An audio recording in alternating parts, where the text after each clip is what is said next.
Dit is de film Detained uit 1924, maar Stan Laurel solo in de haarrol. Hij is oppakt en zit in de gevangenis. Deze film komt oorspronkelijk bij fotograaf Van Kampenwaai uit de Ljouwerter Sint-Jacobstritten. Bij foto Vaka lag de film jarenlang in de kelder en doe je er naar het Fries Filmarchief bracht. Nou, ik heb de film gezien. Ik zag Stan Laurel en ik denk, nou, ik wil online eens even kijken om wat voor film dit gaat. Toen kwam ik het boek tegen Stan Without Ollie van Okuda en Nijbauer. En daarin las ik dat dit om Detained ging. Wat daar nog verder bij stond, was een hele subtiele voetnoot waarin stond dat er in alle overlevende kopieën over de hele wereld een scène miste waarin Stan Laurel werd opgehangen. En ik had net die scène wel gezien, dus dat was een heel spannend moment. Nou, we zien in de scène, hier kort hiervoor Stan Laurel een elektriciteitskabel vastpakken.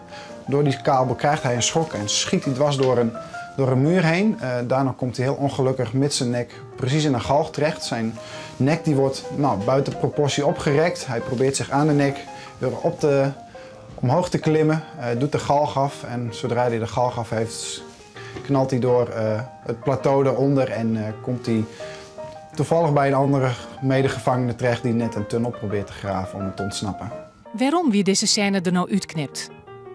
Nou, wat gebruikelijk was in de jaren 30 is dat dergelijke films, comedy die groot uitgebracht waren, dat die ingekort werden voor de thuismarkt. Dus ze moesten van films van 21 minuten of een half uur moesten ze terugknippen naar een kwartier, zodat die op de dragers konden komen te staan die voor de thuismarkt was bedoeld. Het is een iconisch figuur in de eerste plek zelfs.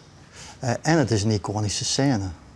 Dus die combinatie, denk ik, maakt het heel bijzonder. En het feit dat wij in Friesland, hier in Ljouwert, aan het voetnaaien van de distributielinie van de film, dat wij daar zo'n print vinden, ja, dat is ongekend natuurlijk.